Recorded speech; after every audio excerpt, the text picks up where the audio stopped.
السلام علیکم۔ میں نے اپنی بات سلام سے شروع کی ہے کیونکہ میرے نبی کا قول ہے، قول رسول اللہ صلی اللہ علیہ وسلم السلام قبل الکلام، یعنی بات شروع کرنے سے پہلے، حدیث پاک کا مفہوم ہے کہ بات شروع کرنے سے پہلے سلام کیا کریں۔ تو آج سے ہم اپنے نبی صلی اللہ علیہ وسلم کی سیرت کے بارے میں معلوم کریں گے، ان کے بارے میں پڑھیں گے، ان کے بارے میں سنیں گے۔ تو ایک دم شروع سے شروع کرتے ہیں۔ حضرت ابراہیم علیہ السلام کے بیٹے حضرت اسماعیل علیہ السلام کے 12 بیٹے تھے۔ ان کی نسل اس قدر ہوئی کہ مکہ مکرمہ میں نہ سما سکی اور پورے حجاز میں پھیل گئی۔ ان کے ایک بیٹے قیدار کی اولاد میں عدنان ہوئے، عدنان کے بیٹے معد اور پوتے کا نام نزار تھا۔ نزار کے 4 بیٹے، ان میں سے ایک کا نام مزر، اور مزر کی نسل سے قریش بن مالک پیدا ہوئے، یہ فہر بن مالک بھی کہلائے۔ قریش کی اولاد بہت ہوئی، ان کی اولاد مختلف قبیلوں میں بٹ گئی۔ ان کی اولاد میں قصی نے اقتدار حاصل کیا۔ قصی کے آگے 3 بیٹے ہوئے، ان میں سے ایک عبد مناف تھے، جن کی اگلی نسل میں ہاشم پیدا ہوئے۔ ہاشم نے مدینہ کی سردار کی لڑکی سے شادی کی، ان کے یہاں ایک لڑکا پیدا ہوا، اس کا نام شیبہ رکھا گیا۔ یہ پیدا ہی ہوا تھا کہ ہاشم کا انتقال ہو گیا۔ ان کے بھائی مطلب مکہ کے حاکم ہوئے۔ ہاشم کا بیٹا مدینہ منورہ میں پرورش پاتا رہا۔ جب مطلب کو علم ہوا کہ وہ جوان ہو گیا ہے تو بھتیجے کو لینے کے لیے خود مدینہ منورہ گئے۔ اسے لے کر مکہ مکرمہ پہنچے تو لوگوں نے یہ خیال کیا کہ یہ نوجوان ان کا غلام ہے۔ مطلب نے لوگوں کو بتایا کہ یہ بیٹا ہاشم کا ہے اور یہ میرا بھتیجا ہے۔ اس کے باوجود لوگوں نے اسے مطلب کا غلام ہی کہنا شروع کر دیا۔ اس طرح شیبہ کا نام عبد المطلب ہو گیا، انہیں عبد المطلب کہا جانے لگا۔ عبد المطلب کے یہاں ابو طالب، حمزہ، عباس، عبداللہ، ابو لہب، حارث، زبیر، ضرار اور عبد الرحمن پیدا ہوئے۔ ان کے بیٹے عبداللہ سے ہمارے نبی صلی اللہ علیہ وسلم کی پیدائش ہوئی۔ عبد المطلب کے تمام بیٹوں میں حضرت عبداللہ سب سے زیادہ خوبصورت اور سب سے زیادہ پاک دامن تھے۔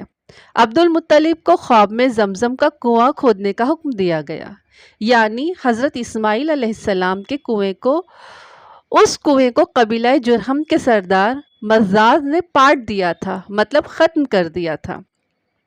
قبیلہ جرہم کے لوگ اس زمانے میں مکہ کے سردار تھے، بیت اللہ کے نگراں تھے۔ انہوں نے بیت اللہ کی بے حرمتی شروع کر دی تھی۔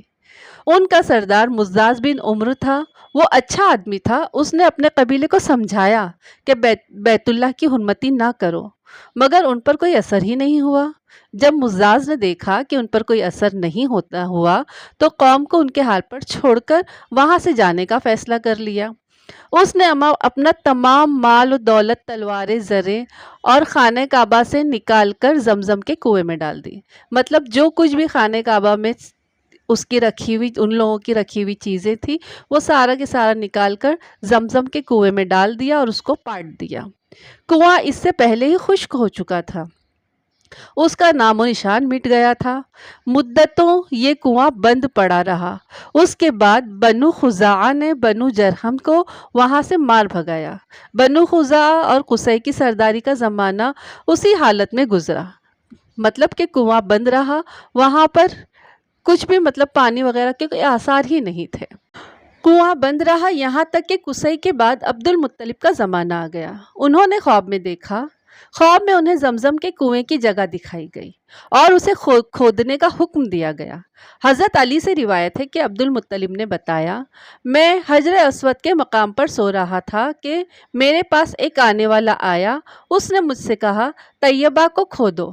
میں نے اس سے پوچھا، طیبہ کیا ہے؟ مگر وہ کچھ بتائے بغیر ہی چلا گیا۔ دوسری طرف رات میں پھر وہی شخص آیا اور کہنے لگا، برہ کو کھودو۔ میں نے پوچھا کہ برہ کیا ہے؟ وہ کچھ بتائے بغیر چلے گیا۔ تیسری رات میں اپنے بستر پر سو رہا تھا، پھر وہی شخص خواب میں آیا۔ اس نے کہا، مجنونہ کو کھودو۔ میں نے اس سے کچھ پوچھا کہ مجنونہ کیا ہے؟ وہ پھر بتائے بغیر چلا گیا۔ اس سے اگلی رات میں پھر بستر پر سو رہا تھا کہ وہی شخص آیا۔ پھر اس نے بولا زمزم کو کھودو۔ میں نے اس سے پوچھا زمزم کیا ہے؟ اس بار اس نے کہا زمزم وہ ہے جس کا پانی کبھی ختم نہیں ہوتا، جو حاجیوں کے بڑے بڑے مجموعوں کو سیراب کر دیتا ہے۔ اور عبد المطلب کہتے ہیں کہ میں نے اس سے پوچھا کہ یہ کنواں کس جگہ پر ہے؟ اس نے بتایا جہاں خون گندگی پڑی ہوئی ہے اور کوا جو ہے اپنی چونچ سے ٹھونگے مار رہا ہوگا۔ دوسرے دن عبد المطلب اپنے بیٹے حارث کے ساتھ وہاں گئے۔ اس وقت ان کے یہاں یہی ایک لڑکا تھا۔ انہوں نے دیکھا کہ وہاں گندگی اور خون پڑا تھا اور کوا ٹھونگے مار رہا تھا۔ اس جگہ کے دونوں طرف بت موجود تھے اور یہ گندگی اور خون دراصل ان بتوں پر قربان کیے جانے والے جانوروں کا تھا۔ پوری نشانی مل گئی تھی تو عبد المطلب کدال لے کر آئے اور کھدائی کے لیے تیار ہو گئے۔ لیکن اس وقت قریش وہاں آ گئے اور انہوں نے کہا اللہ کی قسم ہم تمہیں یہاں کھدائی کرنے نہیں دیں گے۔ تم ہمارے ان دونوں بتوں کے درمیان کنواں کھودنا چاہتے ہو جہاں ہم ان کے لیے قربانیاں کرتے ہیں۔ عبد المطلب ان کی بات سن کر اپنے بیٹے حارث سے کہا تم ان لوگوں کو میرے قریب نہ آنے دینا، میں کھدائی کا کام کرتا رہوں گا، اس لیے کہ مجھے جس کام کا حکم دیا گیا ہے میں اس کو ضرور پورا کروں گا۔ قریش نے دیکھا کہ جب وہ باز نہیں آنے والے ہیں تو رک گئے۔ آخر انہوں نے کھدائی شروع کی۔ جلد ہی کنویں کے آثار نظر آنے لگے۔ یہ دیکھ کر انہوں نے اللہ اکبر کا نعرہ لگایا اور پکار اٹھے یہ دیکھو یہ اسماعیل علیہ السلام کی تعمیر ہے۔ جب قریش نے یہ دیکھا کہ انہوں نے کنواں تلاش کر لیا ہے تو ان کے پاس آ گئے اور کہنے لگے عبد المطلب اللہ کی قسم یہ ہمارے باپ اسماعیل کا کنواں ہے اور اس پر ہمارا بھی حق ہے، اس لیے ہم ان میں تمہارے شریک ہوئے۔ یہ سن کر عبد المطلب نے کہا میں تمہیں اس میں ہرگز شریک نہیں کر سکتا، یہ مجھ اکیلے کا کام ہے۔ اس پر قریش نے کہا تب پھر اس معاملے میں ہم تم سے جھگڑا کریں گے۔ عبد المطلب بولے کسی سے فیصلہ کروا لو۔ انہوں نے بنو سعد بن حزیم کی کاہنہ جو ملک شام میں رہتی تھی وہاں پر جانے کا فیصلہ کیا۔ آخر عبد المطلب اور دوسرے قریش ان کے ساتھ اس طرف روانہ ہو گئے۔ عبد المطلب کے ساتھ عبد مناف کے لوگوں کی ایک جماعت بھی تھی اور دوسرے قریش کے قبیلوں کی ایک ایک جماعت بھی ساتھ تھی۔ اس زمانے میں ملک حجاج اور شام کے درمیان ایک بیابان میدان تھا، وہاں کہیں پانی نہیں تھا۔ اس میدان میں ان کا پانی ختم ہو گیا، سب لوگ پیاس سے بے بس اور بے حال ہو گئے، یہاں تک کہ انہیں اپنی موت کا یقین ہو گیا۔ انہوں نے قریش کے دوسرے لوگوں سے پانی مانگا لیکن انہوں نے پانی دینے سے انکار کر دیا۔ اب انہوں نے ادھر ادھر پانی کو تلاش کرنے کا ارادہ کیا۔ عبد المطلب اٹھ کر اپنی سواری کے پاس آئے۔ جو ہی ان کی سواری اٹھی اس کے پاؤں کے نیچے سے چشمہ ابل پڑا۔ انہوں نے پانی کو دیکھ کر اللہ اکبر کا نعرہ لگایا۔ پھر عبد المطلب سواری سے اتر آئے۔ سب نے خوب سیر ہو کر پانی پیا اور اپنے مشکیزے اور جو بھی برتن تھے وہ سارے بھر لیے۔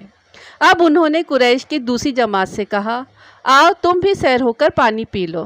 اب وہ بھی آ گئے اور انہوں نے بھی خوب سیر ہو کر پانی پیا اور اس کے بعد وہ بولے اللہ کی قسم اے عبد المطلب یہ تو تمہارے حق میں فیصلہ ہو گیا، اب ہم زمزم کے بارے میں تم سے جھگڑا نہیں کریں گے۔ جس ذات نے تمہیں اس بیابان میں سیراب کر دیا وہی ذات تمہیں زمزم سے بھی سیراب کرے گی، اور اسی لیے یہیں سے واپس چلو۔ اس طرح قریش نے جان لیا کہ اللہ تعالیٰ عبد المطلب پر مہربان ہے، لہٰذا انہوں نے جھگڑا کرنا بے سوچ سمجھا اور کاہنہ کے پاس جانے سے کوئی فائدہ نہیں پہنچے گا، اسی لیے وہ لوگ سب واپس لوٹ پڑے۔ واپس آ کر عبد المطلب نے پھر کنویں کی کھدائی شروع کی۔ ابھی تھوڑی سی کھدائی کی ہوگی کہ مال و دولت تلواریں زریں نکل آئیں۔ اس میں سونا اور چاندی وغیرہ بھی تھا۔ یہ مال و دولت دیکھ کر قریش کے لوگ پھر سے لالچ میں آ گئے۔ انہوں نے عبد المطلب سے کہا عبد المطلب اس میں ہمارا بھی حصہ ہے۔ اس کو سن کر عبد المطلب نے کہا نہیں اس میں تمہارا کوئی حصہ نہیں، تمہیں انصاف کا طریقہ اختیار کرنا چاہیے، آؤ پاسوں کے تیروں سے قرعہ نکالیں۔ انہوں نے ایسا منظور کر لیا۔ 2 تیر کعبہ کے نام سے رکھے، 2 تیر عبد المطلب کے اور 2 تیر قریش کے باقی لوگوں کے نام کے۔ پانسا پھینکا گیا تو مال و دولت کعبہ کے نام نکلا، تلواریں اور زریں عبد المطلب کے نام نکلی، اور قریشیوں کے نام کے جو تیر تھے وہ کسی چیز پر نہیں نکلے۔ اسی طرح فیصلہ ہو گیا۔ عبد المطلب نے کعبے کے دروازے کو سونے سے سجا دیا۔ زمزم کی کھدائی سے پہلے عبد المطلب نے دعا مانگی تھی کہ اے اللہ، اس کی کھدائی کو مجھ پر آسان کر دے، میں اپنا ایک بیٹا تیرے راستے میں ذبح کروں گا۔ اب جب کہ کنواں نکل آیا تو انہیں خواب میں حکم دیا گیا، اپنی منت پوری کرو، یعنی ایک بیٹے کو ذبح کرو۔ عبد المطلب کو یہ حکم اس وقت دیا گیا جب وہ اپنی منت کو بھول چکے تھے۔ پہلے خواب میں ان سے کہا گیا منت پوری کرو، انہوں نے ایک مینڈا ذبح کر کے غریبوں کو کھلا دیا۔ پھر خواب میں آیا اس سے بڑی پیش کرو، اس مرتبہ انہوں نے ایک بیل ذبح کر دیا۔ خواب میں پھر یہی کہا گیا کہ اس سے بڑی پیش کرو، اب کہ انہوں نے اونٹ ذبح کیا۔ پھر خواب میں آیا اس سے بڑی چیز پیش کرو، انہوں نے پوچھا اس سے بڑی چیز کیا ہے؟ تب کہا گیا اپنے بیٹوں میں سے کسی کو ذبح کرو جیسا کہ تم نے منت مانی تھی۔ اب انہیں اپنی منت یاد آئی، اپنے بیٹوں کو جمع کیا، ان سے منت کا ذکر کیا، سب کے سر جھک گئے۔ کون خود کو ذبح کرواتا؟ آخر عبداللہ بولے ابا جان آپ مجھے ذبح کر دیں۔ یہ عبد المطلب کے سب سے چھوٹے بیٹے تھے اور سب سے خوبصورت تھے، اور سب سے زیادہ محبت بھی عبد المطلب کو انہی سے تھی، لہٰذا انہوں نے قرعہ اندازی کرنے کا ارادہ کیا۔ تمام بیٹوں کے نام لکھ کر قرعہ ڈالا، عبداللہ کا نام ہی نکلا۔ اب انہوں نے چھری لی، عبداللہ کو بازو سے پکڑا اور انہیں ذبح کرنے کے لیے نیچے لٹا دیا۔ جو ہی باپ نے بیٹے کو لٹایا، عباس رضی اللہ تعالیٰ عنہ سے ضبط نہ ہو سکا، فوراً آگے بڑھے اور بھائی کو کھینچ لیا۔ اس وقت یہ خود بھی چھوٹے سے ہی بچے تھے۔ ادھر باپ نے بھی کھینچا، اس کھینچا تانی میں چہرے پر خراشیں بھی آئی، ان خراشوں کے نشانات مرتے دم تک باقی رہے۔ اسی دوران بنو مخزوم کے کچھ لوگ آئے، انہوں نے کہا آپ اس طرح بیٹے کو ذبح نہ کریں، اس کی ماں کی زندگی خراب ہو جائے گی، اپنے رب کو راضی کرنے کے لیے بیٹے کا فدیہ دے دیں۔ اب سوال یہ تھا کہ فدیہ کیا دیا جائے۔ اس کی ترتیب یہ بتائی گئی کہ ایک کاغذ پر 10 اونٹ لکھے جائیں اور دوسرے پر عبداللہ کا نام لکھا جائے۔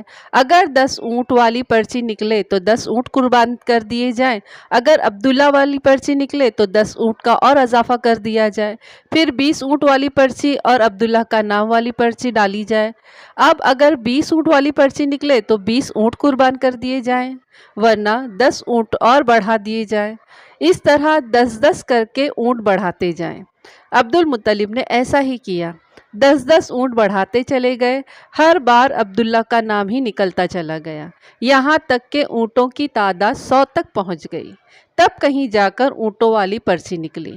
اس طرح ان کی جان کے بدلے 100 اونٹ قربان کیے گئے۔ عبد المطلب کو اب پورا اطمینان ہو گیا کہ اللہ تعالیٰ نے عبداللہ کے بدلے 100 اونٹوں کی قربانی منظور کر لی ہے۔ انہوں نے کعبے کے پاس 100 اونٹ قربان کیے اور کسی کو کھانے سے نہیں روکا، سب انسانوں، جانوروں اور پرندوں نے اس کو کھایا۔ امام زہری کہتے ہیں کہ عبد المطلب پہلے آدمی ہیں جنہوں نے آدمی کی جان کی قیمت 100 اونٹ دینے کا طریقہ شروع کیا۔ اس سے پہلے 10 اونٹ دیے جاتے تھے، اس کے بعد یہ طریقہ سارے عرب میں جاری ہو گیا، گویا قانون بن گیا کہ آدمی کا فدیہ 100 اونٹ ہے۔ نبی کریم صلی اللہ علیہ وسلم کے سامنے جب یہ ذکر آیا تو آپ نے اس فدیے کی تصدیق فرمائی، یعنی فرمایا کہ یہ درست ہے، اور اسی بنیاد پر نبی کریم صلی اللہ علیہ وسلم فرماتے ہیں میں 2 ذبیحوں یعنی حضرت اسماعیل اور حضرت عبداللہ علیہ السلام کی اولاد میں سے ہوں۔ حضرت عبداللہ قریش میں سب سے زیادہ حسین تھے، ان کا چہرہ روشن ستاروں کی مانند تھا۔ قریش کی بہت ساری لڑکیاں ان سے شادی کرنا چاہتی تھیں، مگر حضرت عبداللہ کی شادی حضرت آمنہ سے ہو گئی۔ حضرت آمنہ وہب بن عبد مناف بن زہرہ کی بیٹی تھی۔ شادی کے وقت حضرت عبداللہ کی عمر 18 سال تھی۔ یہ شادی کے لیے اپنے والد کے ساتھ جا رہے تھے کہ راستے میں ایک عورت کعبہ کے پاس بیٹھی نظر آئی۔ یہ عورت ورقہ بن نوفل کی بہن تھی۔ ورقہ بن نوفل قریش کے ایک بڑے عالم ہیں۔ ورقہ بن نوفل سے ان کی بہن نے سن رکھا تھا کہ آخری وقت کے آخری نبی کا ظہور ہونے والا ہے، ان کی نشانیوں میں سے ایک نشانی یہ ہوگی کہ ان کے والد کے چہرے پر نبوت کا نور چمکتا ہوگا۔ جو ہی اس نے حضرت عبداللہ کو دیکھا فوراً اس کے ذہن میں یہ بات آئی۔ اس نے سوچا ہو نہ ہو یہ وہ شخص ہے جو پیدا ہونے والے نبی کے باپ ہوں گے۔ چنانچہ اس نے کہا، اگر تم مجھ سے شادی کر لو تو میں بدلے میں تمہیں اتنے ہی اونٹ دوں گی جتنی تمہاری جان کے بدلے میں ذبح کیے گئے تھے۔ اس پر انہوں نے جواب دیا، میں اپنے باپ کے ساتھ ہوں، ان کی مرضی کے خلاف کچھ نہیں کر سکتا، نہ ان سے الگ ہو سکتا ہوں، اور میرے والد باعزت آدمی ہیں، اپنی قوم کے سردار ہیں۔ بہرحال ان کی شادی حضرت آمنہ سے ہو گئی۔ آپ قریش کی عورتوں میں نسب اور مقام کے اعتبار سے افضل تھیں۔ حضرت آمنہ حضرت عبداللہ کے گھر آ گئیں۔ آپ فرماتی ہیں، جب میں ماں بننے والی ہوئی تو میرے پاس ایک شخص آیا، یعنی ایک فرشتہ انسانی شکل میں۔ اس وقت میں جاگنے اور سونے کے درمیانی حالت میں تھی۔ عام طور پر اس حالت کو غنودگی کہا جاتا ہے۔ اس نے مجھ سے کہا، کیا تمہیں معلوم ہے تم اس امت کے سردار کی ماں بننے والی ہو؟ اس کے بعد وہ پھر اس وقت آیا جب نبی کریم صلی اللہ علیہ وسلم پیدا ہونے والے تھے۔ اس مرتبہ اس نے کہا، جب تمہارے یہاں بچہ پیدا ہو جائے تو کہنا میں اس بچے کے لیے اللہ کی پناہ چاہتی ہوں، ہر حسد کرنے والے کے شر سے اور ہر برائی سے۔ پھر تم اس کا نام محمد رکھنا، کیونکہ اس کا نام تورات میں احمد ہے اور زمین اور آسمان والے اس کی تعریف کرتے ہیں، جبکہ قرآن میں ان کا نام محمد ہے اور قرآن ان کی کتاب ہے۔ ایک روایت کے مطابق فرشتے نے ان سے یہ کہا، تم وقت کے سردار کی ماں بننے والی ہو۔ اس بچے کی نشانی یہ ہوگی کہ اس کے ساتھ ایک نور ظاہر ہوگا جس سے ملک شام اور بصرہ کے محلات بھر جائیں گے۔ جب وہ بچہ پیدا ہو جائے گا تو اس کا نام محمد رکھنا، کیونکہ تورات میں ان کا نام احمد ہے کہ آسمان اور زمین والے ان کی تعریف کرتے ہیں، اور انجیل میں ان کا نام احمد ہے کہ آسمان اور زمین والے ان کی تعریف کرتے ہیں، اور قرآن میں ان کا نام محمد ہے۔ حضرت عبداللہ کے چہرے میں جو نور چمکتا تھا شادی کے بعد حضرت آمنہ کے چہرے میں آ گیا تھا۔ امام زہری فرماتے ہیں کہ حاکم نے یہ روایت بیان کی ہے اور اس کو صحیح قرار دیا ہے کہ صحابہ رضی اللہ عنہم نے حضور صلی اللہ علیہ وسلم سے عرض کیا، یا رسول اللہ ہمیں اپنے بارے میں کچھ بتائیے۔ آپ صلی اللہ علیہ وسلم نے ارشاد فرمایا، میں اپنے باپ ابراہیم علیہ السلام کی دعا ہوں، اپنے بھائی عیسیٰ علیہ السلام کی بشارت ہوں اور خوشخبری ہوں۔ جب میں اپنی والدہ کی شکم میں آیا تو انہوں نے دیکھا گویا ان سے ایک نور ظاہر ہوا ہے جس سے ملک شام و بصرہ کے محلات روشن ہو گئے۔ حضرت آمنہ نے حضرت حلیمہ سعدیہ رضی اللہ تعالیٰ عنہ سے فرمایا، میرے اس بچے کی شان نرالی ہے، یہ میرے پیٹ میں تھے تو مجھے کوئی بوجھ اور تھکن محسوس نہیں ہوئی۔ حضرت عیسیٰ علیہ السلام وہ آخری پیغمبر ہے جنہوں نے آپ صلی اللہ علیہ وسلم کی آمد کی خوشخبری سنائی ہے۔ اس بشارت کا ذکر قرآن میں بھی ہے۔ سورہ صف میں اللہ تعالیٰ فرماتے ہیں، اور اسی طرح وہ وقت بھی قابل ذکر ہے جب کہ عیسیٰ علیہ السلام نے فرمایا، اے بنی اسرائیل میں تمہارے پاس اللہ کا بھیجا ہوا آیا ہوں کہ مجھ سے پہلے جو تورات آ چکی ہے میں اس کی تصدیق کرنے والا ہوں، اور میرے بعد جو ایک رسول آنے والے ہیں ان کا نام مبارک احمد ہوگا، میں ان کی بشارت دینے والا ہوں۔ اب چونکہ حضرت عیسیٰ علیہ السلام یہ بشارت سنا چکے تھے، اسی لیے ہر دور کے لوگ آپ صلی اللہ علیہ وسلم کی آمد کا بے چینی سے انتظار کر رہے تھے۔ آپ کی ادھر پیدائش سے پہلے ہی حضرت عبداللہ انتقال کر گئے۔